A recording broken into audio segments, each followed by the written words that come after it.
Why is there an epidemic of loneliness for men?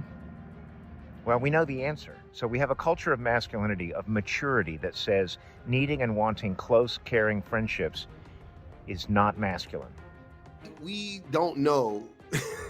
We don't know what the long-term effects of this is going to be because it's so new. It's so new, but we can see it in the short term how it's radicalizing little boys.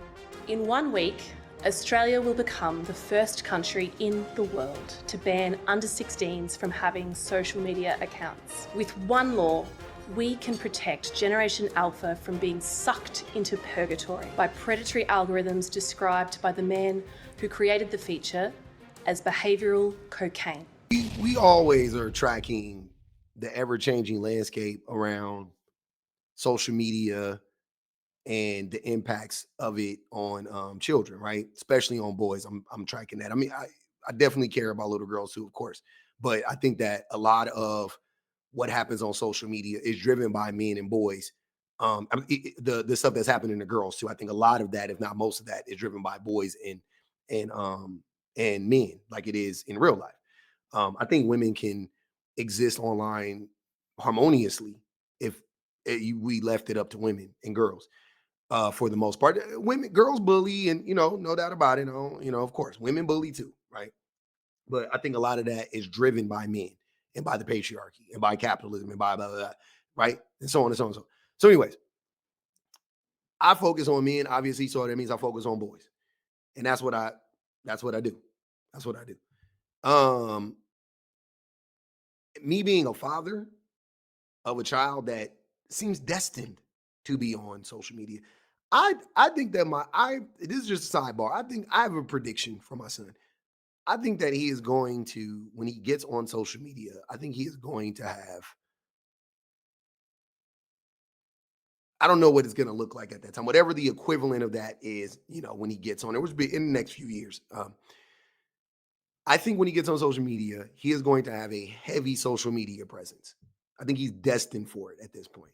I always laugh, but I'd be so dead serious. Like if I had social media when I was a kid, if I had social media in high school, the shit I used to do when I was coming up, the neighborhood I grew up in, as much as I was outside, as much as like the shit that I got into, like I definitely would have had 150,000 YouTube. You know what I'm saying? Like no, like if I wanted to do, which I did, because I would have been like that, because I was an artist and I loved to perform. Let's say I loved entertaining people, always have. But anyways, I think my son is going to follow in those footsteps and looking at how he moves or whatever. And I ain't pushing him; I'm just observing him. So I'm very much tapped into how social media affects little boys and affects little kids and all that. Like I'm watching. I'm watching. And I'm always got my eye on that shit. Recently, some stuff came out, some great news. Not in my country, but somewhere. I wish it was happening here in America. I'm not gonna lie, I truly do. Um, there's some stuff in China, how they make kids get off of social media, or they make kids put like the phones for teenagers shut down after a certain time. Like we need to get really serious about the social media consumption of teenagers specifically, like especially of children and teenagers, right? Um, we don't know. We don't know what the long-term effects of this is going to be because it's so new. It's so new, but we can see it in the short term how it's radicalizing little boys, how it's harming little girls, how it's harming um, LGBTQIA people in both genders, doesn't matter. And I just really want us to lock in and pay a lot more attention to it.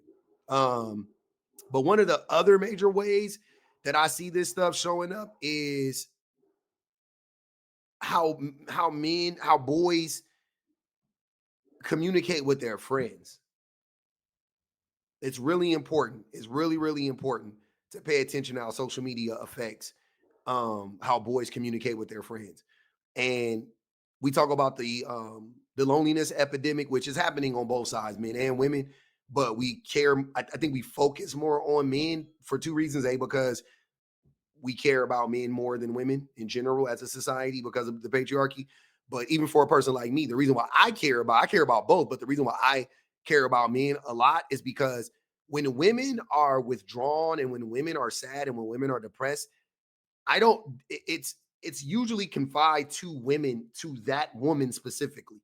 But when men are sad and when men are depressed, you know, that's when we get the mass unalivers. That's when we get the family annihilators. That's when we get the skabukis running down the street punching women in the face. That's when we get those men. So I'm a little bit more hyper, you know, sensitive to men being lonely simply for that reason.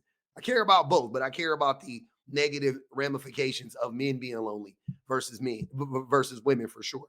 And we got to start nipping this shit in the bud when men are boys before they become men. Why is there an epidemic of loneliness for men? Well, we know the answer. The answer can be found in Niobe Way's research. She's a professor at NYU, and for 3 decades she's been asking boys a simple question: what does your best friend mean to you? And boys in early adolescence say they love their best friends. They use the word love unashamedly, and they say that without their best friends they would go crazy. I love how he threw in they say love unashamedly, because yeah, when you ask men about that thing, or you know, but when you ask men about that, men don't, oh, I love my friends, you know what I mean? Like, it ain't the same. Yeah, you know, I got a couple buddies, and yeah, I got pals. And I feel like men don't have friendships, we have acquaintances. We don't have friends, we have acquaintances. That's what I believe. Then by late adolescence, these same boys say, well, my best friend lives around the corner, but I don't see him that much anymore. They say those close friendships are on a crossfade, they're fading out. And when she dug a little deeper, what she discovered was the cultural messages these boys had been receiving about what it means to be a man convinced them that they need to prove that they're not little kids, girly, or gay by disconnecting from those friendships. So we have a culture of masculinity, of maturity, that says needing and wanting close, caring friendships is not masculine. And there it is. That's the moment that we break connection for boys and set them on a path for lifetimes of loneliness. And that's on masculinity. And that's on masculinity. Like, that's masculinity in a nutshell, what he just described. That's not toxic masculinity, like people like to act like there's this like non-toxic version of masculinity. No, that's just plain old masculinity. That's what masculinity tells little boys. Yeah, be by yourself, be a lone wolf. Woo! Oh! Oh! Howl at the moon. Brr! Lone wolf. Los Lobos. Alpha. Leader of the pack with no pack. That's what men tell other men and little boys. That's honestly what they do. Separate them. Separate you from your friend group. And then it puts the onus on women and girls, because masculinity also tells you to be the man, you gotta get women. Naturally, you desire connections with people though, because we're social beings. But you can't go to men, you can't go to boys. Who's left? Women. Becomes a double-edged sword, because you need women. This is how men in the cult, this is how we think. You need women to bolster your rep, right? To bolster your rep. You need women. Oh man, he the man. He got a lot of women. Oh, he got a lot of girls. Oh, he the man. Oh man, I look up to you, man. You got a lot of girls, man. Cool. So you're pursuing girls, you're pursuing women. But innately, you want connections with people. You do. So now you're putting all of the emotional labor on all the girls and the women you meet by default, because you can't do it with your boys and you refuse to do it with yourself. Also, they teach you don't do it with yourself, by the way. Don't unpack it with yourself. And then here's the coup de grace. Here's the craziest part about it. Then the same men will turn around and tell you don't be vulnerable with the women.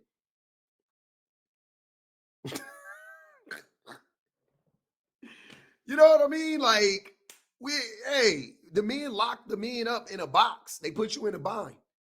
You ain't got nowhere to go. And you end up, and then you explode. Or you end up just shutting down. This is what the patriarchy does to little boys, though. So this little boy represents boys before the patriarchy gets a hold of them.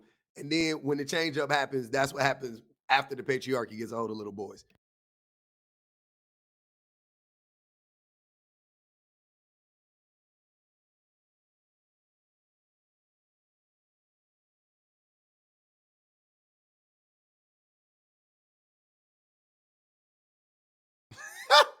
That's what it is. That's what it looks like when little boys are exposed to the patriarchy and you brainwash them. That's what it looks like. They can't love. They can't especially from a man. Oh, get away from me, dad. Get away from me, homie. Can't have that. Can't have that. No, absolutely not. And I think this is going to help a lot of little boys. I think this is going to save a lot of little boys, which means it's going to save a lot of men, which means it's going to save a lot of women.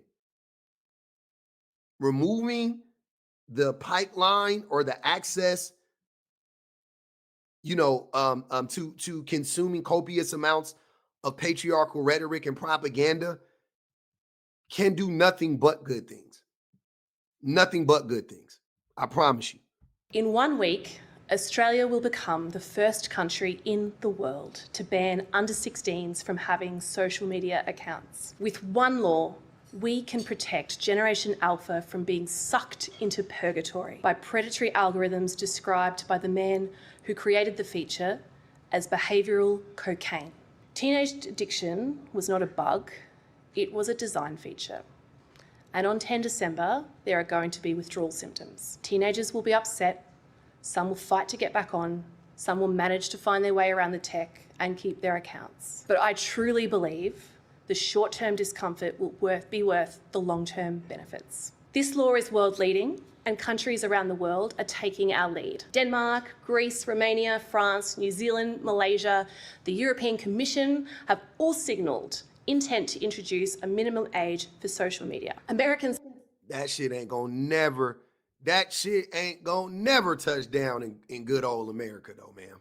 To introduce a minimum age for social media. American social psychologist and author of the book The Anxious Generation, Jonathan Haidt, said, Australia's law, our law, is by far the most important single piece of legislation ever enacted on planet Earth to protect children in the internet age.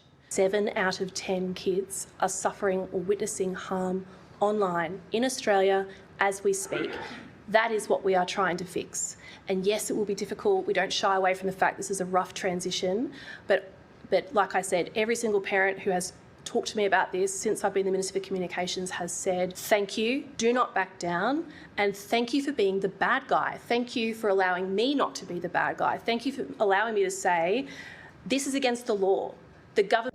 I don't mind being the bad guy. I ain't gonna even hold you. I don't give a fuck. I'll be that guy. I'll be that. Don't worry about it. You ain't got to worry about it. I'll protect my... A lot of people can't do that, and I see that, but I keep me in this house. We got that on lock. We don't care, and we're because it ain't bad, baby. Just got to explain it to them. To say, this is against the law. The government has made this law, so I asked them to draw strength. They asked them to ask their child to write to me, if that would be of any assistance. I do video messages to transmit this message, whatever it takes. But I do not, for a second, think that this isn't worth doing. 100%. This is going to help. I wish we can do this in America. I wish we would do this in America. The corporations got America in a chokehold. Oracle, Google, TikTok, whatever. Meta, no chance, 0 chance. Because you can't advertise to the kids. You can't advertise to the kids. That's what they care about the most. That's what they care about the most. They care about the advertisement. They care about the product. Kids sell products. Kids buy products, or they get their parents to buy them at least. So yeah, that was awesome. That's a glimmer of hope out here, man, for Gen Alpha. My baby is in Gen Alpha, and yeah, it's these kids. I see it every day with my son, with his friends. You know, I see it. Trust me, I'm observing it. It's brutal out here. I listen to how how my son's friends talk versus to how my son talks. Night and day, night and day. I've heard some of the wildest stuff from from these kids, and I'm like, where are they getting this from? Online. It used to be, oh, they must have learned that at home. They must have learned that from their. No, no, no, no. They learned that shit on TikTok. They learned that shit on Facebook. They learned that shit on YouTube. Unfortunately. So, yeah, shout out to Australia, man.